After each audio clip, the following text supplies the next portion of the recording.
ஈரானின் உச்ச தலைவர் கமேனி கொல்லப்பட்ட நிலையில் அடுத்து நாட்டை வழிநடத்தப் போவது யார் என்பதை தேர்வு செய்யும் பணி தொடங்கப்பட்டுள்ளது.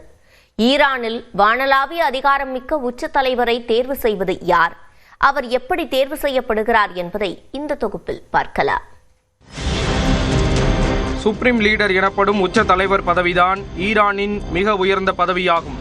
நாட்டின் அடிப்படை கொள்கைகளை வடிவமைத்தல், ராணுவம், வெளியுறவு கொள்கை மற்றும் நீதித்துறை என அனைத்திலும் இறுதி முடிவெடுக்கும் அதிகாரம் உச்ச தலைவருக்கே இருக்கிறது. இவ்வளவு அதிகாரமிக்க பதவியில் 1989 ஆண்டு ஆகஸ்ட் மாதம் 6ஆம் தேதி முதல் 36 ஆண்டுகளுக்கு மேலாக அயத்துல்லா அலி கமேனி நீடித்து வந்தார்.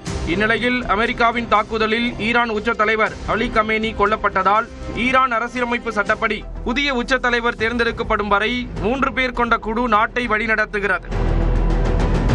இந்த தற்காலிக தலைமை குழுவில் தற்போதைய அதிபர் மசூத் பெஷஷ்கியான், நீதித்துறை தலைவர் கோலம் ஹுசைன் மொக்சேனி மற்றும் மூத்த மத குருவான அயத்துல்லா அலி ரேசா அராஃபி ஆகியோர் இடம்பெற்றுள்ளனர். ஈரான் சட்டப்படி புதிய உச்ச தலைவரை தேர்ந்தெடுக்கும் பணியை வல்லுநர் பேரவை மேற்கொள்கிறது. 88 ஷியா மத குருமார்களை கொண்ட இந்த வல்லுநர் பேரவை மிகவும் தனித்துவமான மற்றும் சக்தி வாய்ந்த அமைப்பாக கருதப்படுகிறது. இந்த பேரவையின் உறுப்பினர்கள் 8 ஆண்டுகளுக்கு ஒருமுறை மக்களால் நேரடியாக தேர்ந்தெடுக்கப்படுகின்றனர். சிலர் உச்ச தலைவரால் நியமிக்கப்படுகின்றனர். உச்ச தலைவரை தேர்ந்தெடுப்பது மட்டுமன்றி அவரது செயல்பாடுகளை கண்காணிப்பது மற்றும் அவர் தகுதியற்றவர் என தோன்றினால் அவரை பதவியிலிருந்து நீக்கவும் வல்லுநர் பேரவைக்கு அதிகாரம் உள்ளது. ஒருவர் உச்ச தலைவராக இருக்கும் போதே அடுத்த உச்ச தலைவருக்கான பட்டியலை தயாராக வைத்திருக்கும் வல்லுநர் பேரவை அடுத்த தலைவர் குறித்த விவாதங்கள் அனைத்தையும் அதீத ரகசியமாகவே வைத்திருக்கும். யார் தேர்ந்தெடுக்கப்பட்டார் என்பது வல்லுநர் பேரவையின் இறுதி முடிவு அறிவிப்பின் போதுதான் தெரிய வரும். சபையின் 88 உறுப்பினர்களில் 3/2 பங்கு ஆதரவு பெறுபவர் அடுத்த உச்ச தலைவராக தேர்வு செய்யப்படுவார்.